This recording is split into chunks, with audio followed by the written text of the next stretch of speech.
Eu gostaria de estar lendo com você, então, um livro, o Evangelho segundo Mateus.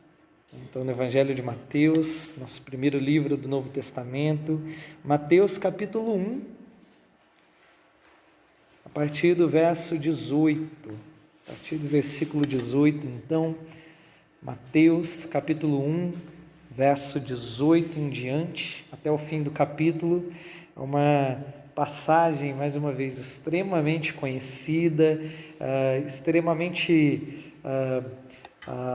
básica, no sentido de ser base mesmo da nossa fé, da nossa igreja, da nossa pregação, das nossas vidas, que é o nascimento de Jesus Cristo, o anúncio do nascimento de Jesus, né, como narrado por Mateus. Leiamos juntos.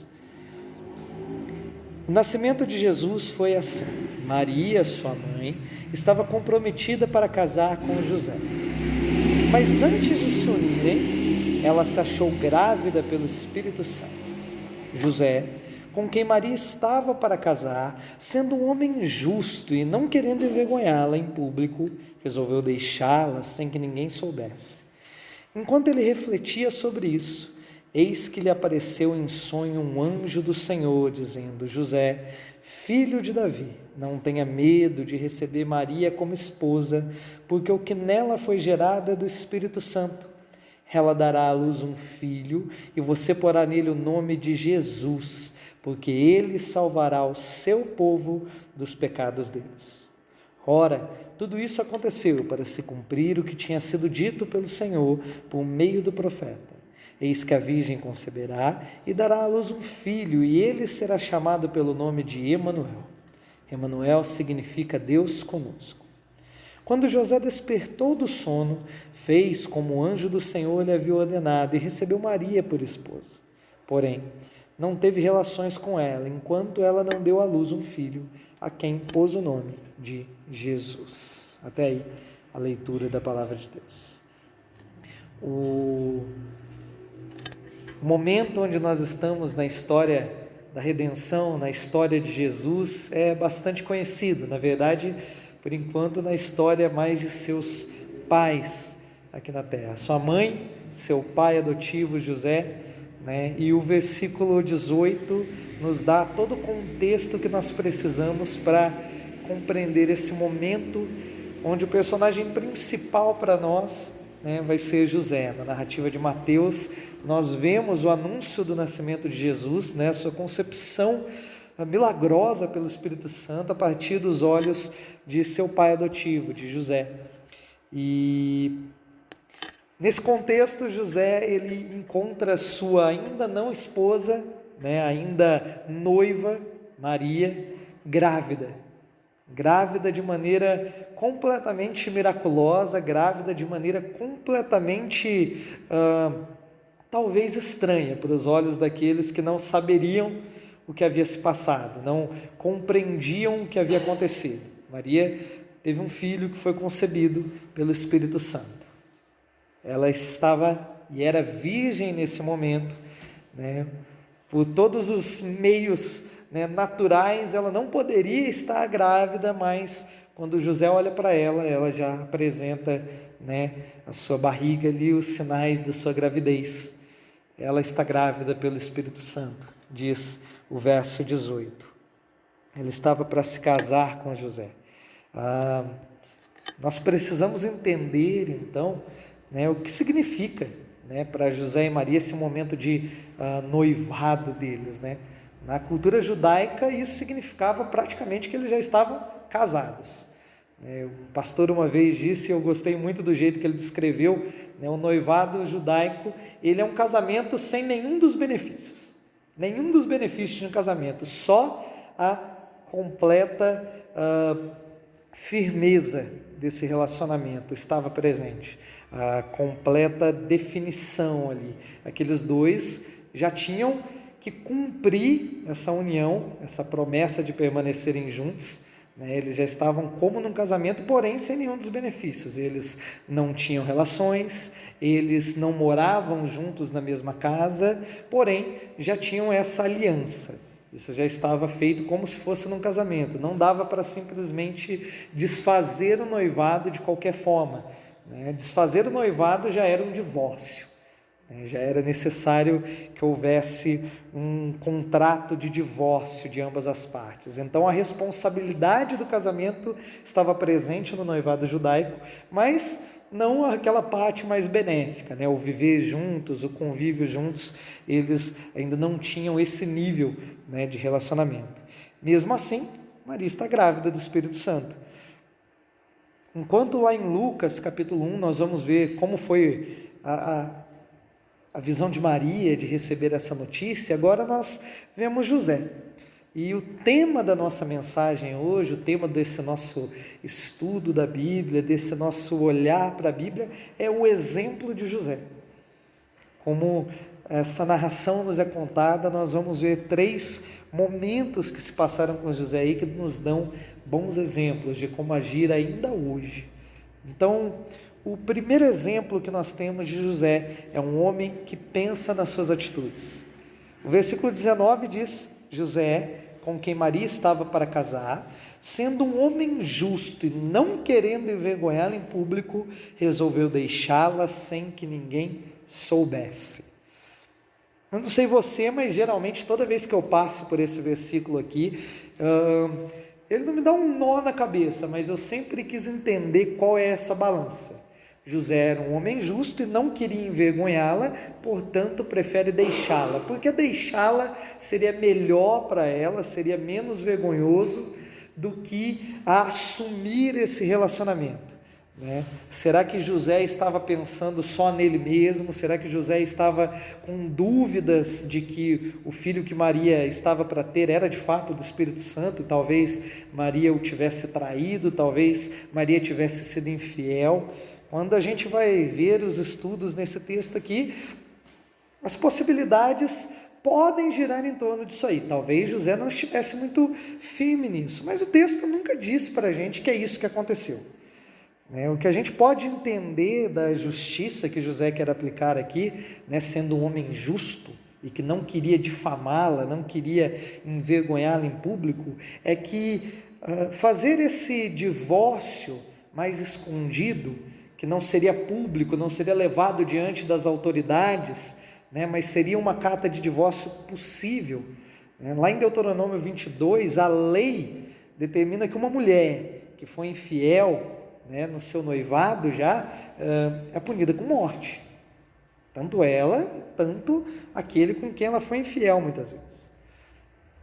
Mas na época em que Jesus foi concebido, estava para nascer, né, já se aceitava uma solução mais branda, né, menos definitiva, né, que seria uma carta de divórcio, assinada, né, com testemunhas. Então o que José está tentando fazer muito provavelmente é o seguinte: para esse caso não acabar expondo Maria e talvez podendo chegar até num nível muito complicado, né, sabendo que a lei ela puniria talvez um mau entendimento da situação, né, Maria sendo compreendida como uma adúltera, seria entendido, né, por um apedrejamento, por uma punição de morte.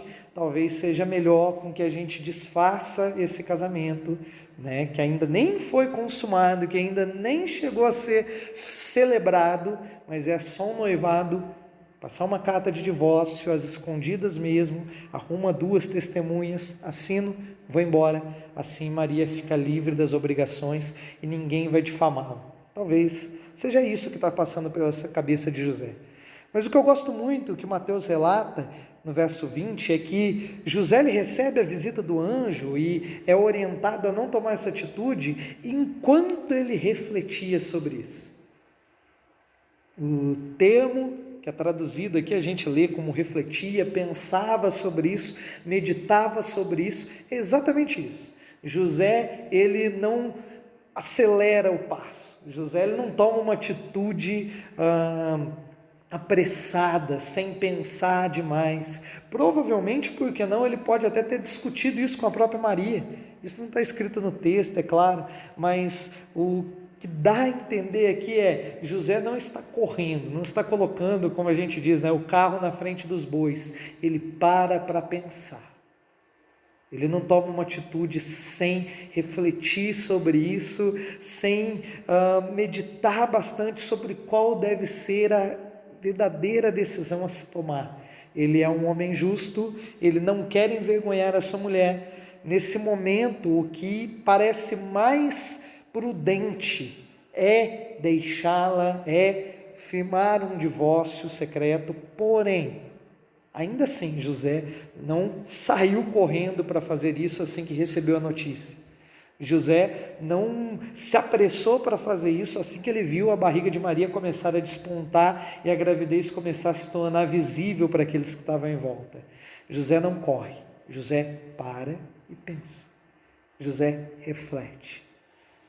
José toma tempo para pensar sobre qual será a melhor decisão a tomar. Sim, ele é um homem justo, ele não quer também ir contra a lei do seu povo, ele não quer ir contra a sua mulher, mas ainda assim é necessário pensar. Então, o primeiro exemplo que José deixa para nós nesse texto, um exemplo tão bonito, tão simples, né? Talvez tão mínimo dentro de um texto tão bonito, com tantas coisas miraculosas acontecendo. Um homem para pensar. E isso leva ele à revelação que ele recebeu. Enquanto ele refletia sobre isso, eis que lhe apareceu em sonho um anjo do Senhor. Então, pensando, tomando tempo, né, talvez dias, semanas, o que será que eu faço em determinada noite? A resposta vem. Esse é o primeiro exemplo de José. Mas o segundo vem logo com a revelação do anjo. Verso 20, o anjo chega a José em sonho e diz: José, filho de Davi, não tenha medo de receber Maria como esposa, não tema as repercussões, não tema se isso pode ser complicado, porque o que nela foi gerado é do Espírito Santo. Ela dará à luz um filho, e você porá nele o nome de Jesus, porque ele salvará o povo dos pecados deles. No verso 20 e 21, José recebe a palavra de Deus. A palavra de Deus chega a ele por meio de um anjo, mas ainda assim é palavra de Deus e instrução de Deus. E José está pensando acerca do que ele precisa fazer, e ele recebe duas instruções que estão nesse texto. Não tenha medo de receber Maria como esposa. É a sua primeira ordem, sua primeira resposta para aquilo que atrapalhava talvez o seu descanso, né? Estava fazendo pensar: José, receba Maria como sua esposa, não temas, receba. O que nela está sendo gerado é do Espírito Santo, pode descansar nisso. Sua primeira ordem, José, receba Maria como esposa. É a primeira instrução da palavra de Deus a José. E a segunda instrução é: você porá nele o nome de Jesus, porque ele salvará o povo dos pecados deles. Eu gosto muito também de entender o porquê que o anjo fala assim, né? Você vai dar o nome dele de Jesus, e esse nome é porque ele salvará o povo dos pecados deles. Jesus, né, no hebraico é Josué, e Josué significa o Senhor salvará. Então, Jesus é porque ele salvará o seu povo. Esse menino é a promessa de Deus. Esse menino é aquele que vem com a promessa, vem com a esperança de libertar o povo dos seus pecados. Não é uma libertação política, como os judeus achavam que seria, livrando eles das garras de Roma. Não é uma libertação onde esse Messias vem cavalgando ainda num cavalo branco e com pose de vitória. Até o nome Josué é um nome extremamente comum. Não é nenhum nome absurdo, não é nenhum nome diferente do que o povo já conhecia.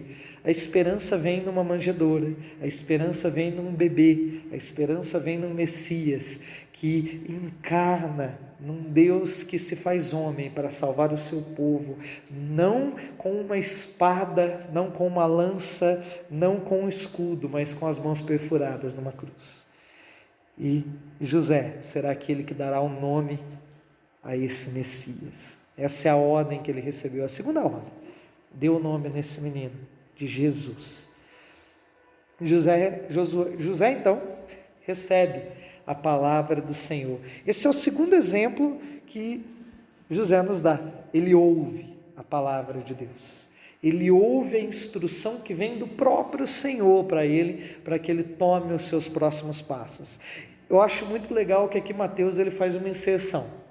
Enquanto ele conta a história, ele lembra aqueles que estão lendo o seu evangelho de que isso não é uma palavra de Deus que surgiu agora. Não é palavra do Senhor que veio de última hora, que veio sem aviso prévio.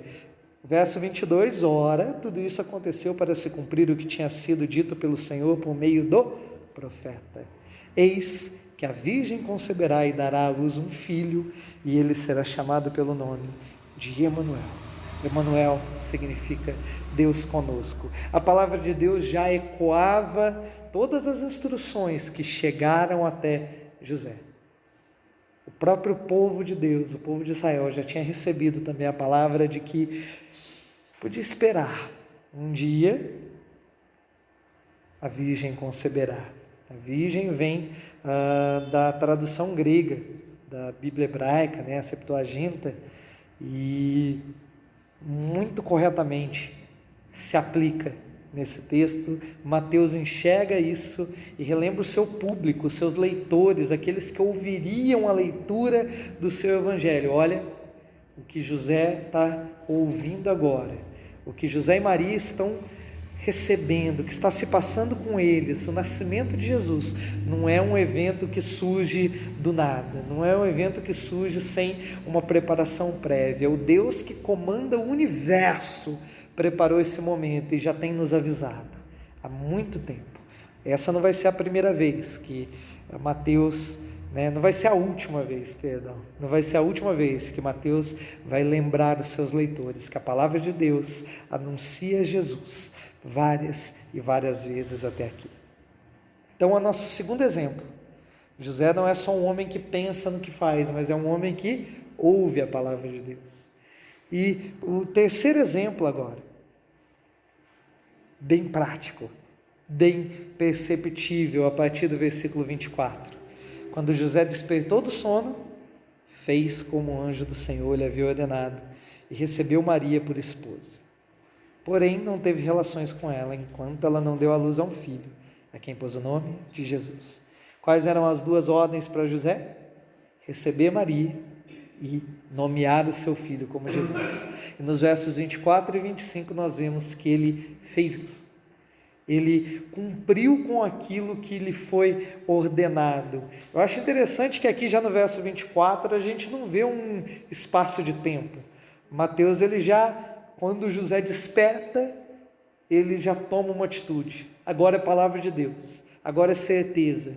Não precisa se remoer mais se é isso que se deve fazer ou não, porque agora é certeza, é palavra de Deus. Eu preciso receber essa mulher como minha esposa, porque isso é a garantia do Senhor, que eu posso ficar em paz com isso, eu não preciso temer isso.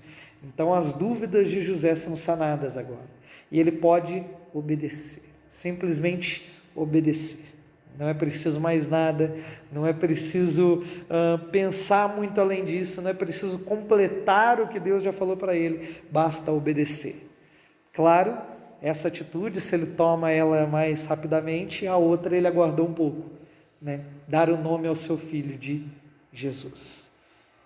Enquanto isso, ele se manteve sem relações com a sua mulher, até que o menino nasceu. E agora José o adota, José o nomeia, e agora nomeado pelo seu pai, essa relação se estabelece. Jesus não é só filho de uma mãe aqui na terra, por mais que a gente saiba que ele foi gerado unicamente por Maria, o Espírito Santo esteve e gerou essa criança nela. Não foi preciso a participação de um pai de maneira milagrosa, mas José foi o seu pai adotivo, foi aquele que instruiu, que caminhou junto com o menino Jesus, mesmo não tendo uma parte biológica no nascimento desse menino. Ele foi pai para Jesus, porque ele obedeceu a palavra de Deus. É claro, cristalino, a gente não precisa se aprofundar em mais nada. José é um homem que obedece a palavra de Deus. Então esses são os 3 exemplos que José nos dá nesse texto. Primeiro, José é um homem que pensa em suas atitudes. Segundo, José é um homem que ouve a palavra de Deus. Terceiro, José é um homem que obedece a palavra de Deus. Não se torna só um ouvinte, assim como o Tiago vai falar lá na sua carta, lá para frente. Quando a gente chega no final desse texto, a gente o estuda dessa maneira que a gente fez, bem tranquila, passando pelos versículos. 3 exemplos, 3 aplicações para nós também. Já que nós estamos pensando no exemplo de José, nada mais justo do que a nossa aplicação dessa palavra para a nossa vida seja seguir o exemplo. Então, o primeiro exemplo que nós precisamos seguir, nós precisamos pensar antes de tomarmos as nossas decisões. Eu gosto que o texto coloca isso na descrição de José. José é um homem justo. José é um homem justo.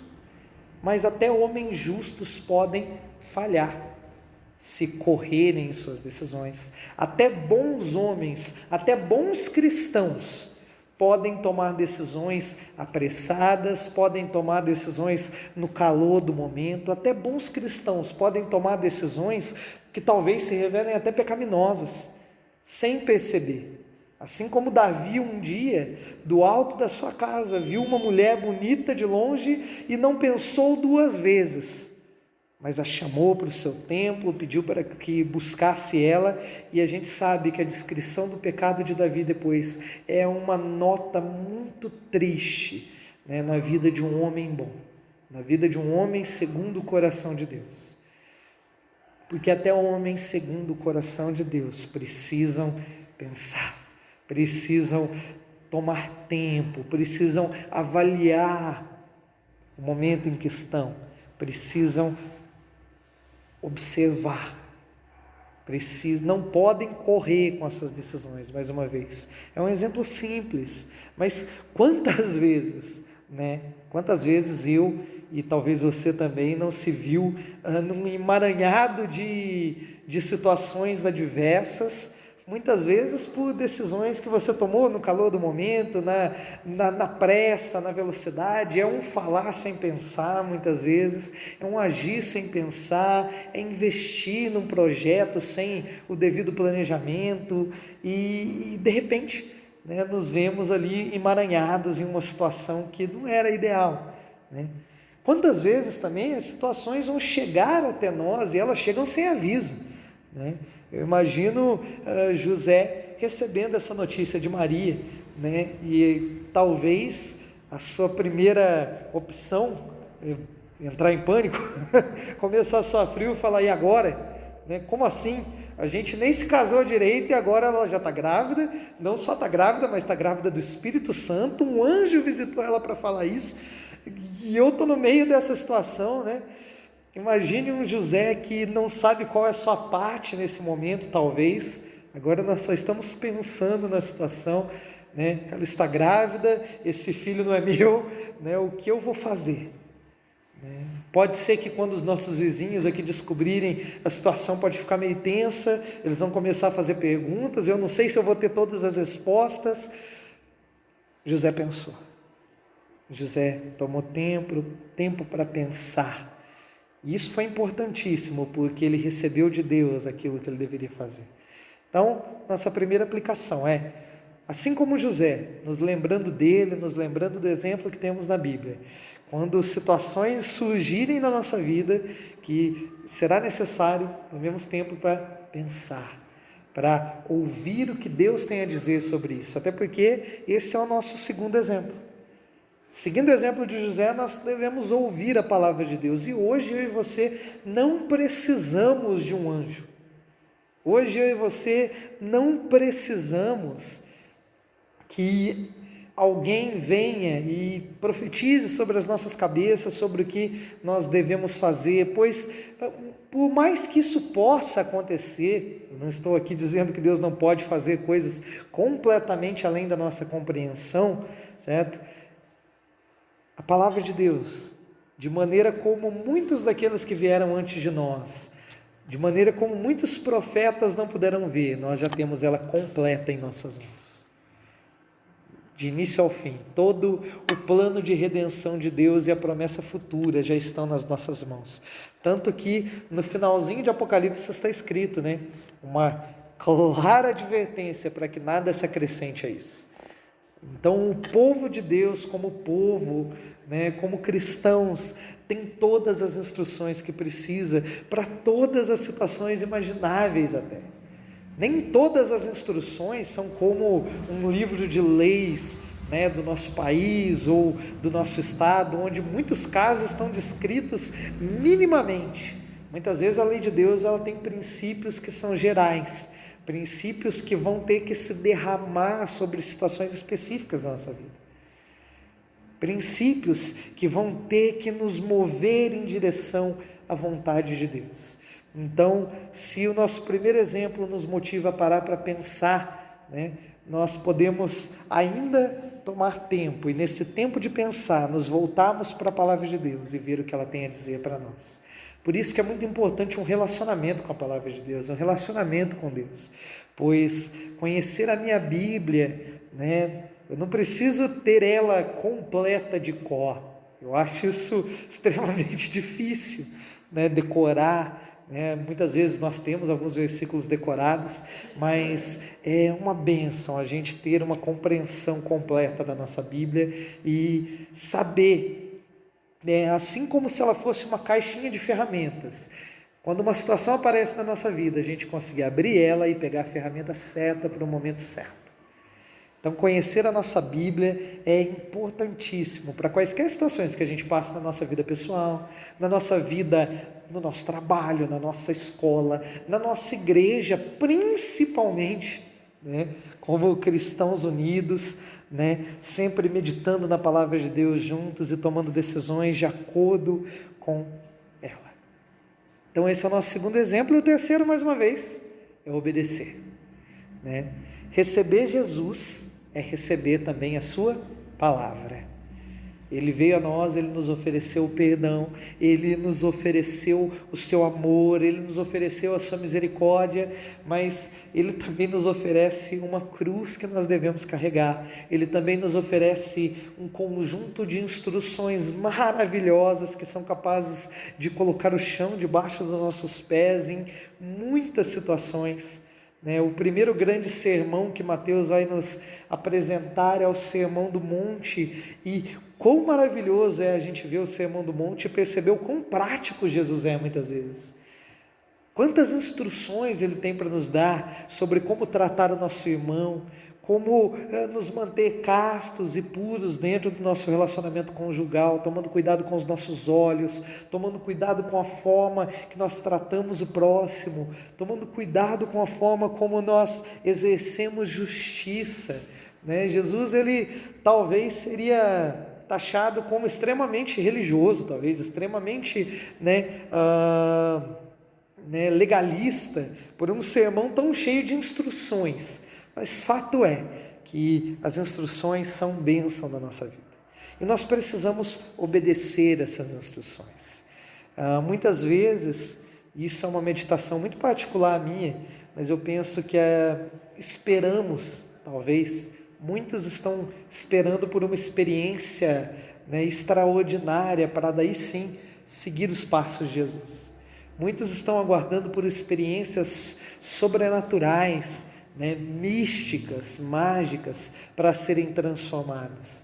Mas se uma coisa a palavra de Deus nos ensina, se uma coisa Jesus nos ensina, é que estar com Ele muitas vezes não vai ser uma transformação mística, mágica, rodeada de palavras mágicas, como uma cena de filme, mas vai ser mais como uma instrução que você agora pode seguir.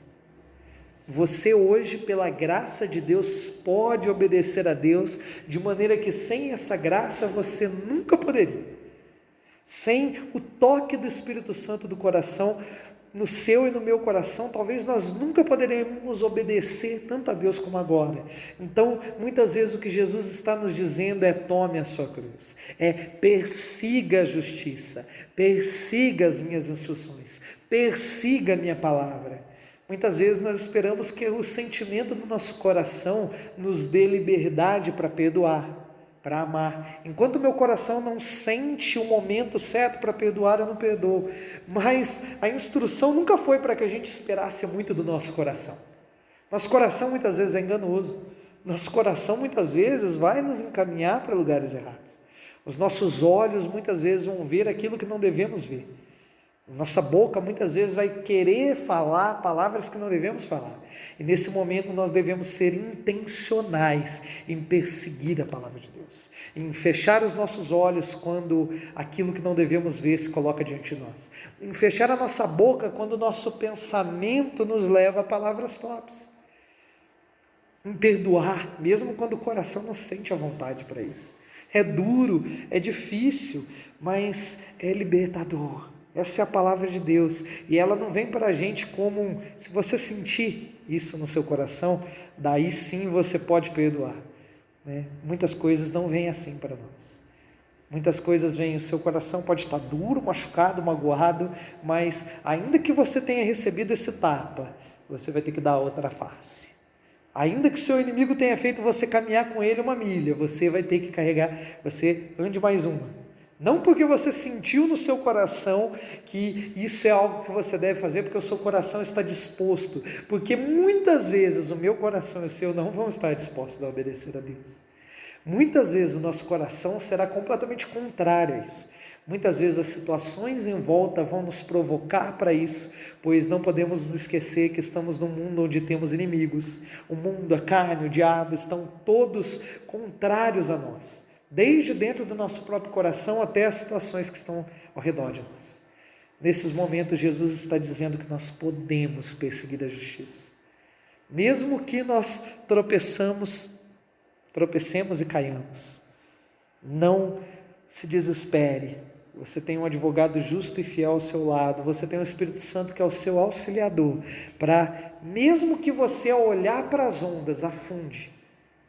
Essa passagem é tão linda. E muitas vezes nós olhamos para Pedro afundando e falamos, por que será que ele olhou para as ondas, né? Por que será que ele temeu? Mas o que me surpreende nesse texto, o que é mais bonito, não é pensar em como condenar o Pedro, mas é em olhar para aquele Jesus que ainda assim está estendendo a mão e dizendo, pode vir, você consegue andar em cima dessas águas junto comigo. Talvez as ondas sejam assustadoras, seja difícil sim, mas mesmo que o chão comece a afundar embaixo dos seus pés, né? Eu estou aqui, estou estendendo a minha mão, estou estendendo a minha palavra a você. Então que saibamos que José foi obediente não porque ele teve uma experiência, José foi obediente porque ele obedeceu. José foi obediente não pelo que ele fez durante essa experiência, mas pelo que ele fez depois. Essa é a palavra que Deus colocou no meu coração ao ler esse texto no começo dessa semana. Eu espero que ela tenha sido abençoadora para você, assim como ela foi para mim, numa história tão, que muitas vezes nós já lemos, quantas vezes eu já tinha lido essa história, e o seu personagem estava ali, lidando com a sua situação de uma maneira sábia, bíblica, e tão exemplar. Quantas situações na minha vida eu não teria evitado se eu não tivesse seguido o exemplo de José. Então, que possamos olhar para esse personagem, para ele que às vezes fica tão escondidinho, do lado de Jesus e Maria ali, mas José é um personagem, José é uma pessoa que nós podemos olhar também para aquilo que Deus fez na vida dele e confiar que Deus pode fazer da mesma forma nas nossas também. Que Deus nos abençoe dessa forma.